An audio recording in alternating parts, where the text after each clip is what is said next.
Olá pessoal, tudo bem? Meu nome é Dara Daniela, sou a professora da nossa aula de hoje. O tema da nossa aula é Platão, Teoria do Conhecimento, o Mito da Caverna e o Rei Filósofo. Platão, ele era um aristocrata, ele nasceu em uma família de classe social rica, que continha, ócios.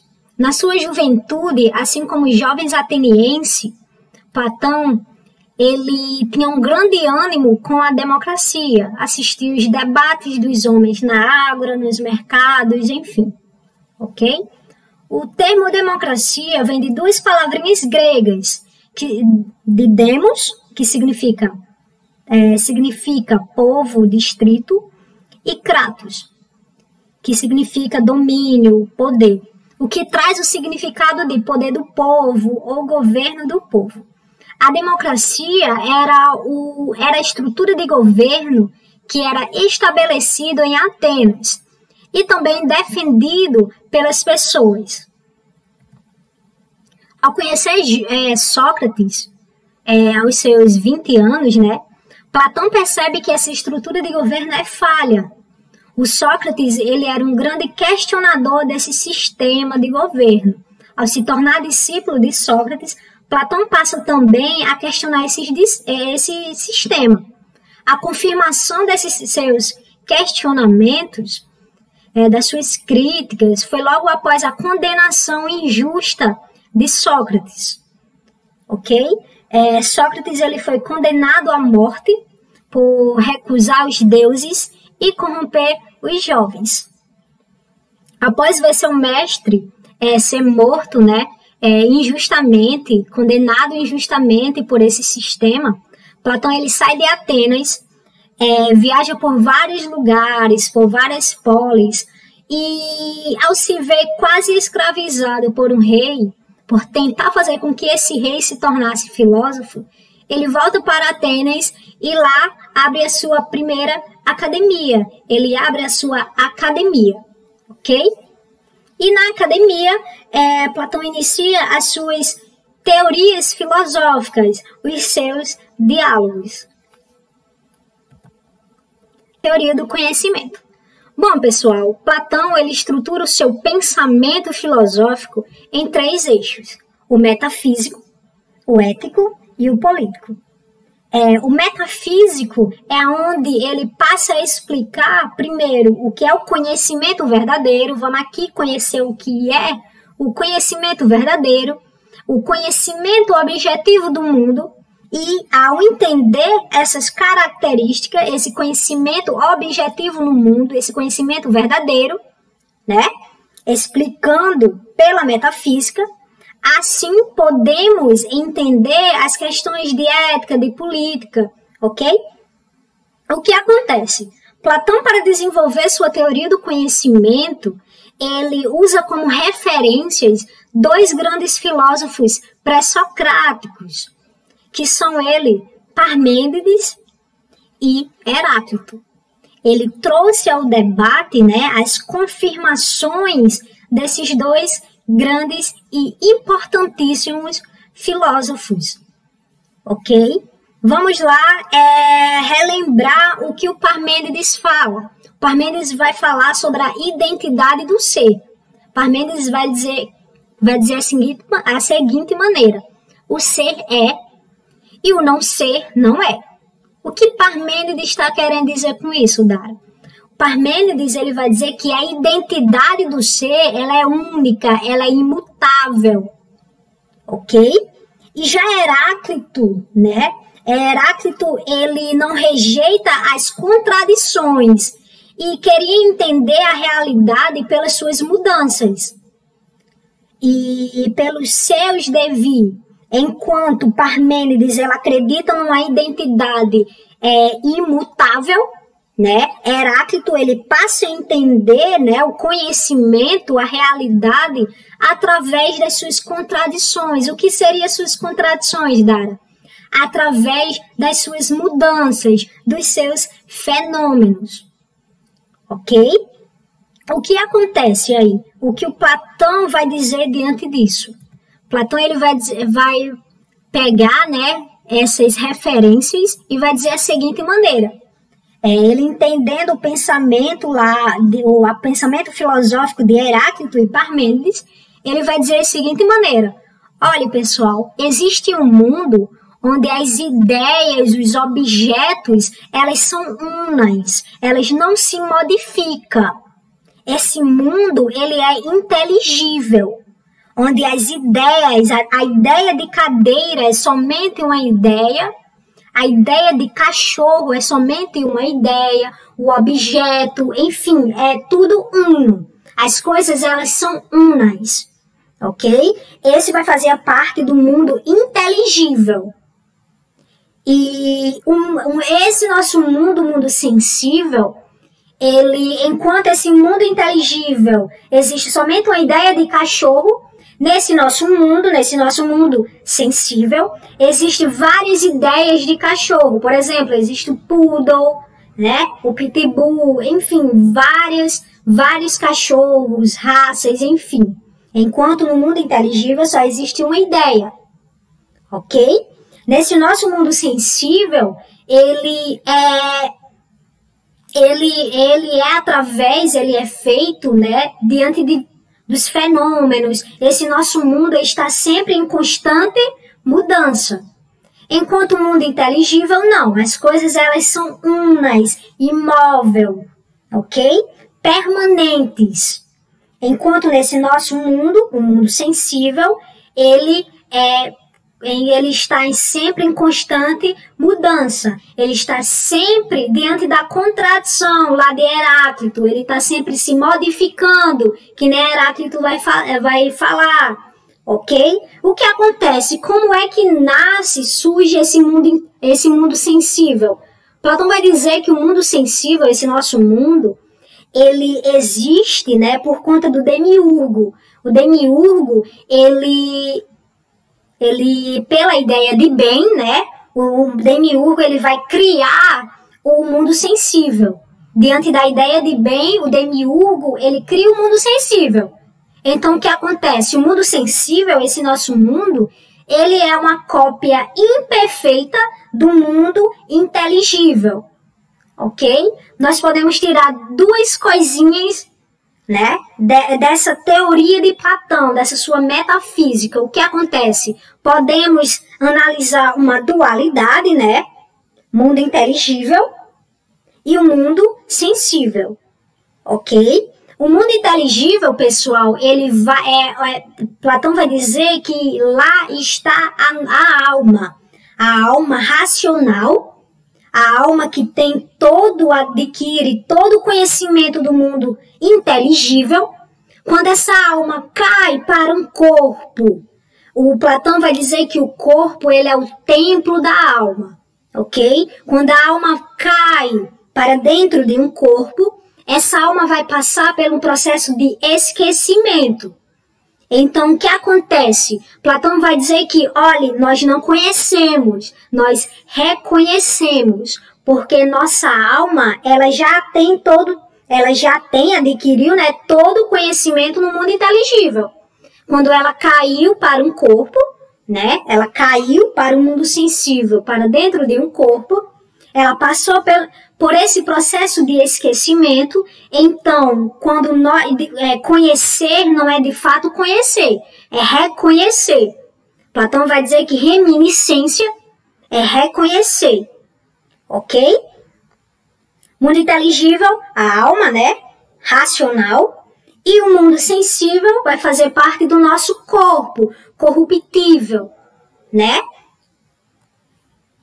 Vamos lá.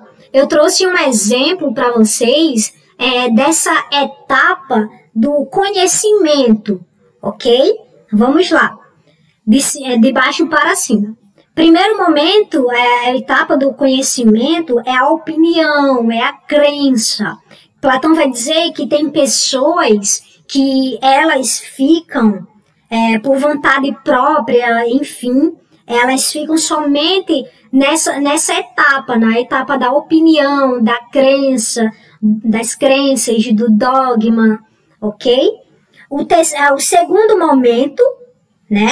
É a realidade sensível. São pessoas que começam a observar a realidade, começam a perceber os fenômenos, né, da nossa realidade, as emoções, enfim, começa a observar, a perceber nossa realidade através dos fenômenos que existem nela, ok? Então, o que acontece? Opinião e realidade sensível vai fazer parte do nosso mundo sensível, ok? E Platão vai dizer que, olha, quando a alma ela passa a conhecer o conhecimento matemático, o raciocínio lógico, ela já está começando a chegar, né, no conhecimento filosófico. Platão vai dizer que, olha, é de suma importância que nós possamos saber o conhecimento matemático, o raciocínio lógico, ok? Para entrar lá na academia de Platão, era importante, por mais que a academia seja pública, era importante saber o quê? Geometria. Só entrava na academia quem sabia geometria, ok? Então, o que acontece? Quando a nossa alma conhece, né, passa a conhecer o conhecimento matemático exato, conhecimento exato, o raciocínio lógico, começar a diferenciar, né, o que é certo, o que é verdadeiro, o que é falso, ok?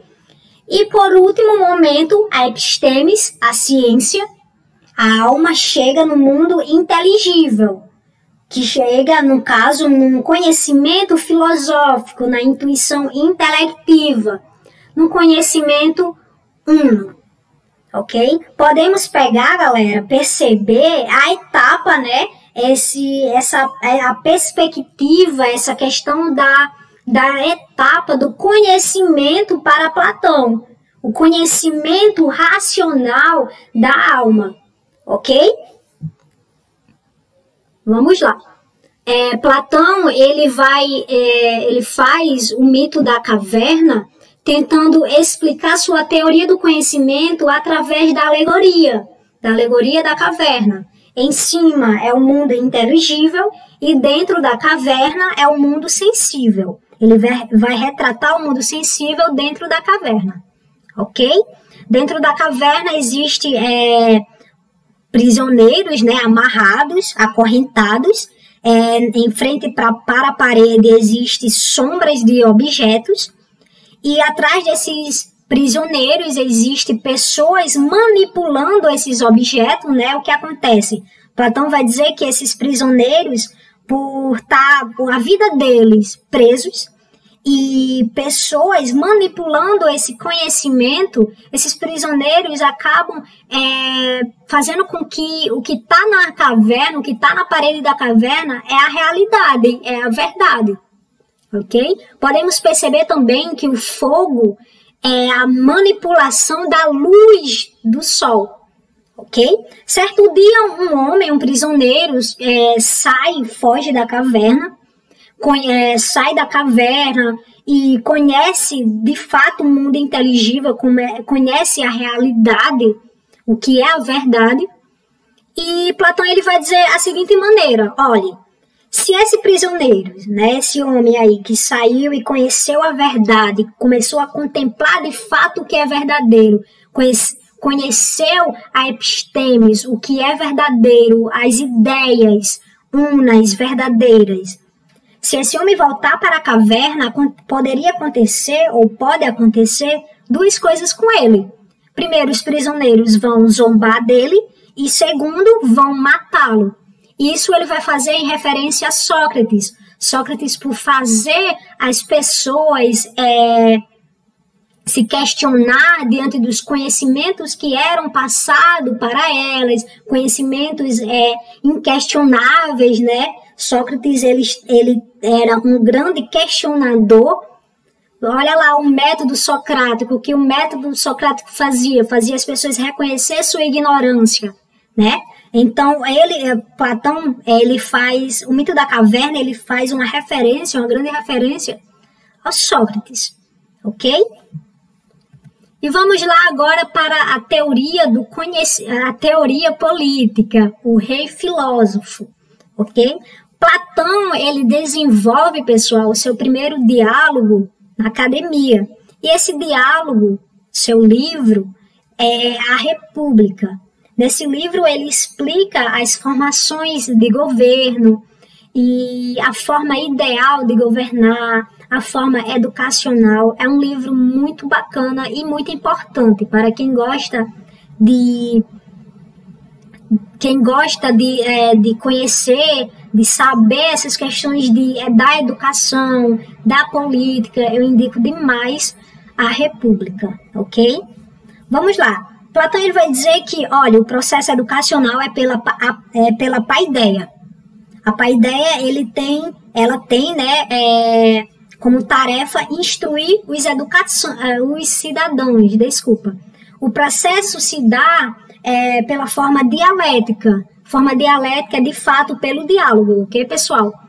O processo educacional se dá pelo diálogo. E esse processo educacional se inicia dos 7 e vai até os 30 anos.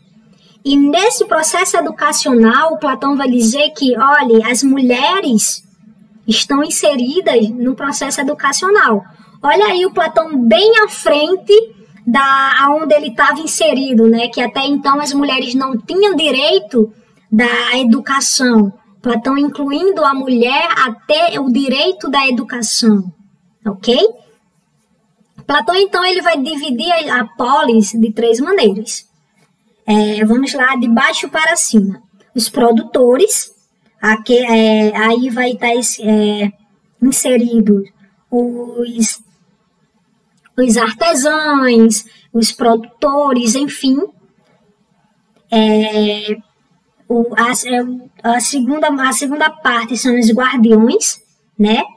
Onde os guardam, onde eles vão proteger a cidade.